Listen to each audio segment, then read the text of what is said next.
Welcome back, everybody, to 3 Point Lines here on the Parlay. I'm your host, Luca Rosano, alongside my co-host, Noor, Zainab, and we are back on this Tuesday to talk about some games, talk about some NBA games for tonight. Only 4 games on tap. But before we get into that, let's just talk about last night and some of the notable games that stood out to the both of us. I know Noor fell asleep early. She wasn't able to watch the Raps game. I'm totally exposing you here. But I before was we gonna say, just call me out. before we get into that Raps game, I know you did watch this one. Jokic, Embiid, battle of the MVP frontrunners. Jokic outduels Embiid. You got that pick right. I got it wrong. What were your thoughts about that game? Honestly, throughout the entire first half, I was like, shit, Luca got this one. This is going to be on Luca's radar. I know he got this. Embiid is off to a hot start, and Jokic just looks like he has no legs under him. But then in the second half, the story was that Jokic actually has support. He had like 6 players around him that were in double digits. They helped him out as much as they could. And I think the takeaway from me here wasn't just that, okay, who's the MVP frontrunner in Embiid and Jokic? It was also that the Nuggets are scary even without their main players healthy right now. Now, just imagine once they get healthier. And we've heard a lot this season about how the East is much better than the West. And so many players came to the East because LeBron left and went to the West and whatever. But if you just look at how many teams are decimated with injuries in the West right now, but even besides that, LeBron still might not make the playoffs. What does that tell you about the Western Conference? It's stacked. It's crazy. And just wait until they get healthier. It was crazy. I cannot believe that I actually got that pick right, honestly. In the first half, I definitely thought you were going to get away with that one. But my man Jokic, the back-to-back MVP, came through, and I have no one else to thank but him. What So you about think, you? you think he's going to win MVP? That solidified it for you? Do you think he's going to I go back to think that? I think it's gonna come down quite a bit to maybe just how everything ends, but how what he's been doing with that team, having everybody else around him not being able to play. Obviously now he's able to get a lot more role players to come out and help him out, but just the matter of fact is that team is very much injured, and whatever they had to do so far until this point has been on Jokic's back solely. And for that, in my opinion, for what he's able to do, he's carrying them through in the playoff spot. And the award is for the season, not the playoffs. So if that's what it's based on, I'm gonna go with Jokic right now. What Yeah. about you? Yeah, I've been changing my pick every single game, it seems. It's like Embiid will go off and then Jokic will do something you've never seen before. Embiid did put up a good stat line last night, but I thought it was an important spot for him to show up and for his team to get the win. I don't think that's ultimately going to decide this thing, but it's Yeah. crazy. I know you don't see a guy win it back-to-back years, and it's hard to give it to a guy 2 years in a row, but what Jokic is doing right now, given his team and what he's faced, guys being in and out, it's been impressive to see what Jokic has done, and you cannot dismiss what he's doing. And I mean, he made an incredible pass that had everybody talking during last night's game. He just makes it look so effortless out there. The stats are backing it up. If the Nuggets can get into the top 4, I think it'll be a strong case compared to what Philadelphia and Embiid are doing. Last night was interesting because I actually started off very, very bad. I think I got like the first 4 games wrong, but then I finished up by getting the last 5 right. And that's going to lead me into the next thing I want to talk about here. And that is the Chicago Bulls. You were very confident with the Bulls minus Call me out 4. again, Luca. Thanks a lot. And yeah, the Bulls are starting to look like frauds, Nor, and that was not a good spot for them. They did not even look competitive, and Yeah. that's a concerning loss for Chicago. When you look at the top 4 of the East and they lose to the Sacramento Kings the way that they did, I think it's time to maybe start to panic if you're a Chicago Bulls fan. What do you think? I think so too. I think maybe I did bank on Caruso being back, and I was like maybe that will be a big factor for the Bulls right now. Just not just in the matter of defense, but also just elevating the team's hopes and their moods and everything, because now you have this one guy back who you've been waiting for. But you're right. I was very confident. I was like, it's the Kings, it's DeRozan, it's Levine, it's Vooch. They're all on the floor together. They just got Caruso back. There's no way they're gonna lose this one.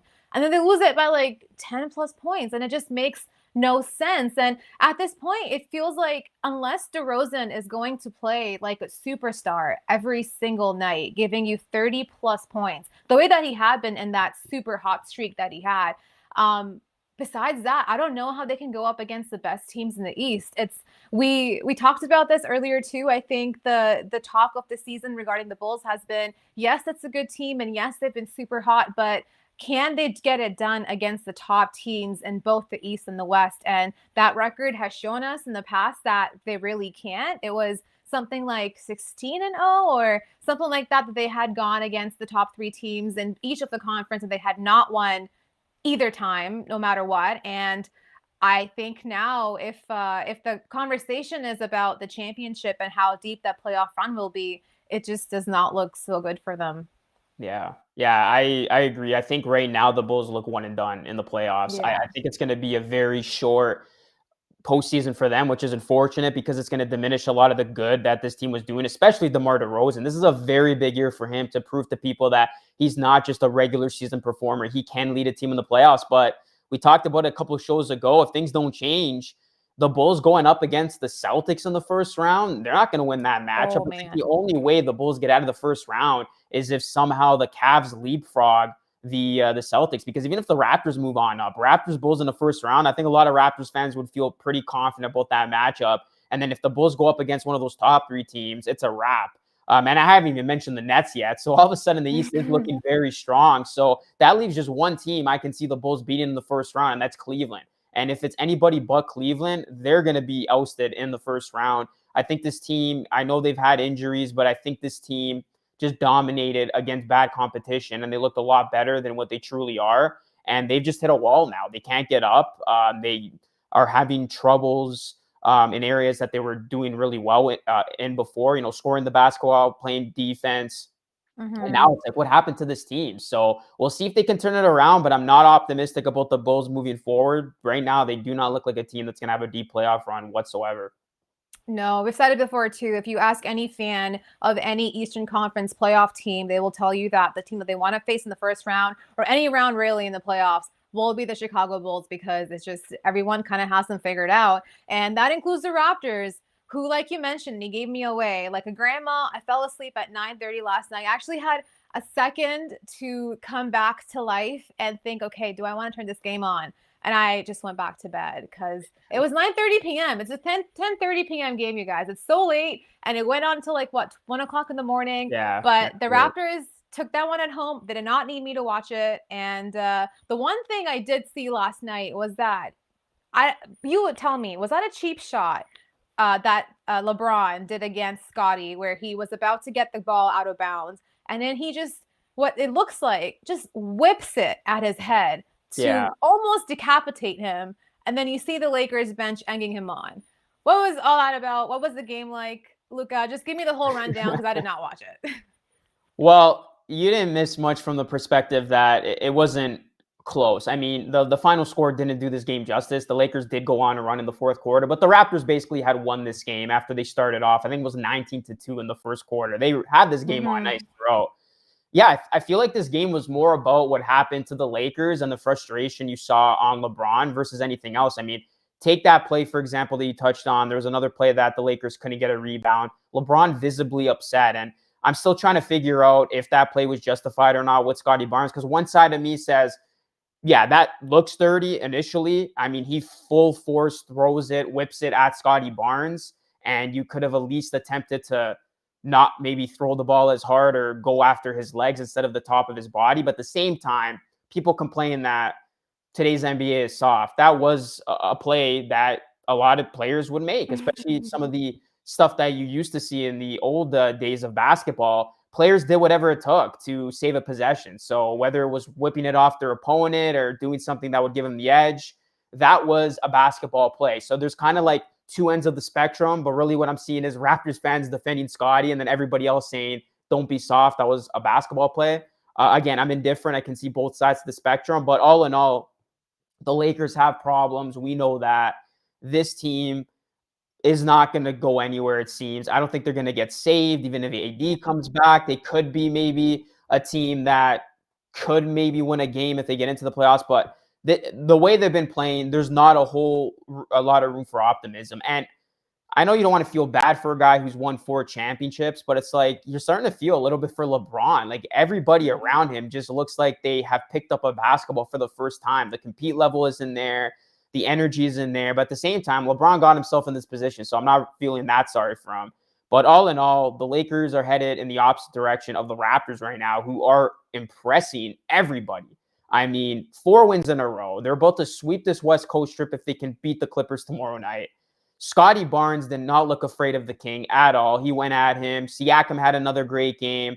And this was a game where the Raptors just felt like the superior team. And again, we have flashbacks of LeBronto, and it still feels weird when you see the Raptors dominate LeBron the way that they've been doing. And not only LeBron, but the Raptors have owned the Lakers, Noor. Yeah. 13-1 in their past 14 matchups against the Lakers. The days where the Lakers destroy the Raptors, those days are long gone. It's the other way around. So yeah, last night was a very impressive performance from the Raptors and another blowout loss for the Lakers. So it's not going to be any easier for LA. And the Raptors do play the Lakers again on Friday, by the way.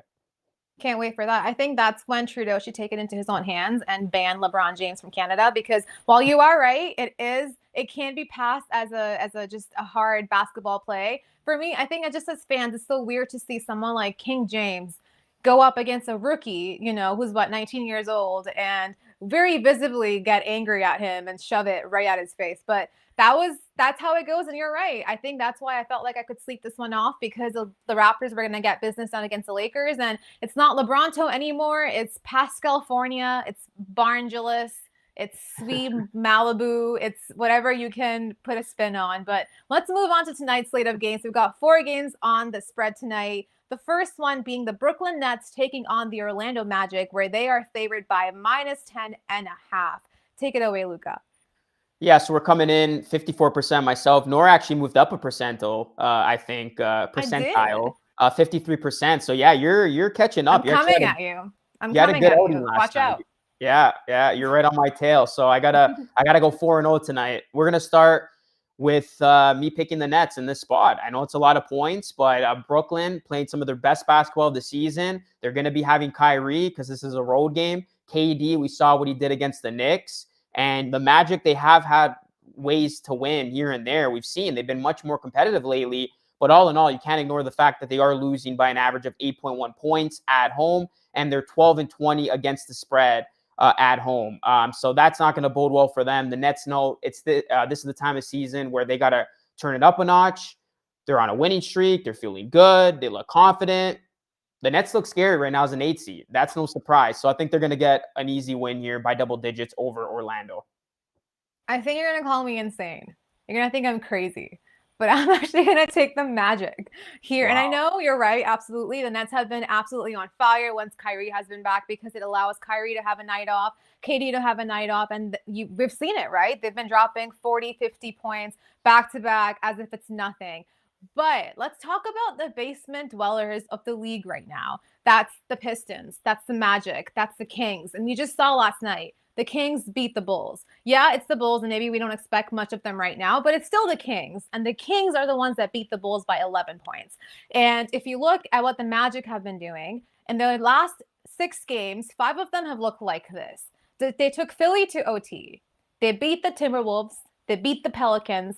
They lost by 3 to the Suns, and then they beat the Raptors. And I know that they will have, Kyrie and KD both available, since it is Orlando, and it is also Orlando, so you can't really expect a class performance any night. So what I'm doing right now is really just banking on the basketball gods and the Vegas gods. But I think just having Fultz, Suggs, and Wagner in the lineup is going to give you some competitive basketball, and they'll be able to give you some level of defense. And while Nets should win this one, they might keep it close enough that they don't lose by 11 points. So I'm insane. Maybe put me in the asylum, but I'm going to go with the Magic here. Yeah, I wouldn't be surprised. It is a good point that these underdogs have cashed in. They have at least covered the spread. I mean, take the other night, the Sixers overwhelming favorite, and they almost lost to this Magic team. So This could be a spot where the Nets play down to their competition, and the Raptors know a whole ton about doing that. But I just really like how the Nets are coming into this game. They know there's no room for error. If they were in the 3rd spot or the 2nd seed, yeah, they probably would have spoiled tonight's game. But they know they got to win all these games. They want to get out of this play-in, I think, to avoid at least one of those top tier Eastern Conference teams until later on in the playoffs. So for them to do that, they're going to have to win these games. Hopefully they can leap for their sake. Hopefully they can leapfrog the Raptors, get past the Cavs, and at least get into that top 6. So you would have to think that's on their mind, unless they like where they're at right now, especially since Kyrie would be on the road. So yeah, we'll see if they're playing that chess instead of checkers. And I think that will be told to us tonight with their performance level. Okay, next game. We got Memphis taking on Indiana. Memphis -7, but John Morant is doubtful. So does that change your pick? Yes, it does. And you know what's crazy? I think I'm going to ride with the underdog here as well. Yeah, you mentioned it. John Moran did not participate in today's shoot around, so I'm assuming it means that he's going to be out for this one as well. And on the other side, they do have Lance Stevenson, Chris Duarte, and Malcolm Brogdon all listed as questionable too. But we know in the past, questionable means pretty much playing, almost playing. So I'm going to assume that they are suiting up for this one. And you wonder what the Grizzlies will look like without Ja, and if the Pacers will have an offense, let's say if those guys aren't playing, but they will still have Buddy Hield, they'll still have Halliburton, and with Brissett, who can pretty much give you 20 if you ask him, it can be competitive. Like, I'm not sure what's going on, but I'm going to ride with the underdog here too. All these, like I said, these bottom tier teams are getting second win right now. Pacers just beat the Spurs. They kept it within 3 against the Cavs. They kept it within 5 against the Pistons. And before that, they beat the Celtics and the Magic. And I know the Grizzlies can have a lot of offense without Ja, but him being questionable, and on the other side, if those guys are playing, the Pacers would have a lot of offense on their side, and Grizzlies lose a lot of offense without Ja on the floor. So it is a big spread. Grizzlies could still win this one, but I think Pacers should be given a little bit more respect just based off how they've been playing recently. So give me the Pacers, going with the underdogs here again. Wow, I'm surprised. Yeah, we're going to disagree for the second straight game. I'm going to still go with Memphis, and here's why. Indiana, they're a mess. They got a ton of injuries, and although you could see some of these questionables turn into plays, but I still think Indiana is far less than what Memphis is. And even without John Moran, I still think the scoring depth of Memphis will be in full effect. They play such a balanced style with their attack, and I really think they're going to take it to Indiana here. I know they almost let one slip away against the Knicks, but overall, Memphis is still one of the best NBA teams at covering against the spread. Don't sleep on these other guys to get theirs. So I think they're actually going to go into Indiana and cover this number. Indiana's just been way too inconsistent of a team for me to put any money on them, to bet them, to have any faith in them. So yeah, I'm gonna trust that the Grizzlies find a way to get a gritty win here and win by at least 7. So yeah, give me Memphis without Ja Morant. I Too think I'm spicy just scarred. game. I think I'm just scarred from losing to the Pacers on every single spread in the past couple of weeks. And I'm just like, okay, if I see it, lay the points. Let's just see. It's almost like an experiment at this point. Let's see what happens with my underdog picks. But moving on to the Eastern Conference, we have the Detroit Pistons taking on the Miami Heat, where the Heat are favored by -13. Quite a bit of a spread for this Pistons team right now. Luca, any thoughts? I don't want to sound too confident with this one, but I just feel like the odds makers are just giving us one here. Like they're not Yeah. taking account for what the Pistons have done, and it's pretty disrespectful to what they have done. I'm taking Detroit or plus 13. Way too many points on the board for a Miami team that typically doesn't blow out their opposition, especially Yeah. when they're favorites by double digits. So Detroit, they have shown us from the All-Star break and on, they have been one of the safer bets in the NBA. I mean, you look at Detroit, they've covered the spread in 10 of their last 11 games.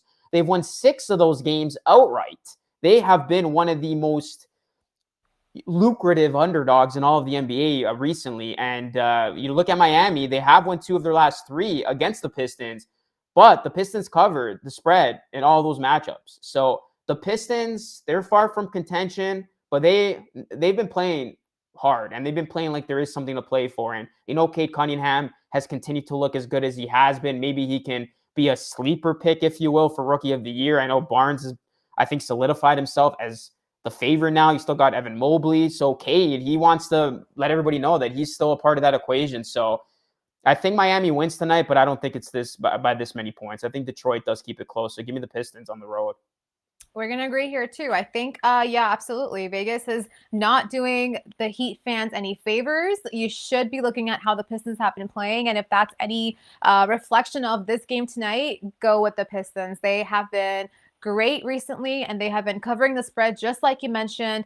They covered the spread in 10 of their last 11, and they had won 6 of those outright, despite being the underdog, just like you mentioned. And yeah, just against the Miami Heat as well, they played 3 times. Miami did win 2 of those, but Pistons covered the spread every single one. And you mentioned it. I think the Pistons don't really have much to work for anymore as far as the playoffs are concerned. Like, their season is over. But at this point, I think what they're doing is running the rookie of the year narrative for Cade Cunningham. He has been playing one of the better basketball that he's been playing all year. And that, in part, is why they have been winning, and they have been covering, and they have been such a good sleeper pick on the spread the past couple of weeks. And what they have brewing there right now is something that's going to be blossoming in the next coming years. And I think even adding Dwayne Casey to that mix, who always been a great coach, but giving him someone like Cade, who not only is an elite scorer, but that's someone who is a playmaker. He can do every little thing on the court, pretty much Kyle Lowry, but 30 points a night kind of thing, right?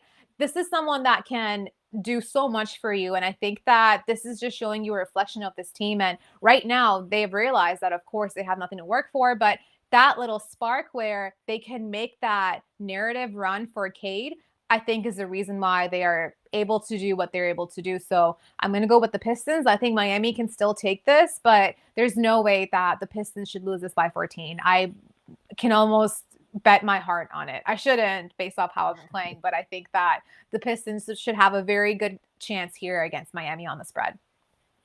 All right. And then the final game of the night, we got Phoenix taking on the Pelicans. Phoenix favorites by -4.5.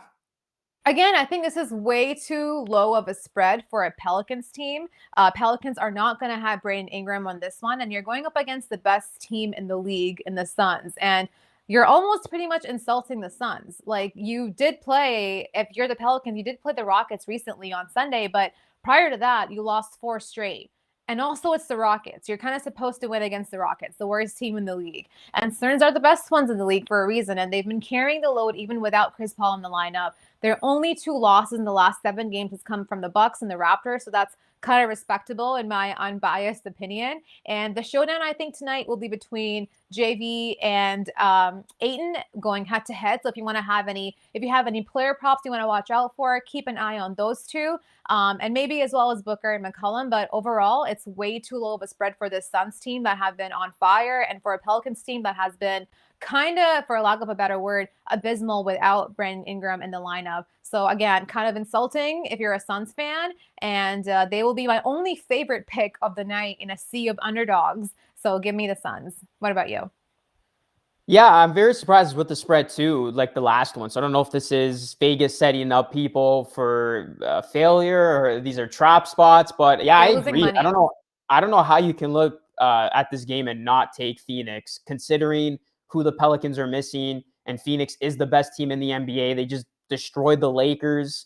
And without Chris Paul, they have proven that they have been able to get it done. And I fully expect Booker, Aiden, Payne to attack the Pelicans' half-court defense that allows the 5th most points in the half-court. And the Pelicans' strong shoot is their transition play, but the Suns excel with how they're able to limit that transition play and punish teams in the half-court. So I think this is a really good matchup for the Phoenix Suns. They continue to get it done without Chris Paul. I think they're going to get it done here against the Pelicans. I don't have any notes to back the Pelicans at home cover 4.5. If this was like 10.5, sure, 8.5, maybe, but 4.5, you got to lay the points with the Suns and just hope they cash in here. Yeah, it's honestly, like I said, the 3rd time of me saying it, it's just insulting. If you're a Suns team, player, fan, whatever, 4.5 against the Pelicans without Brandon Ingram, it's like, come on, it's the Suns. But this has been 3-point lines for today. We just gave you our favorite spreads and picks for 4 games of the night. And you heard it here first. Luca's coming in at 54%. I'm at 53%. You know where to find us. All of our socials at The Parlay, as well as Parlay TV. We will see you here every single day at 3 p.m. Myself, Noor, Zainab, and my co-host, Luca Rosano. And we'll see you soon. Take care.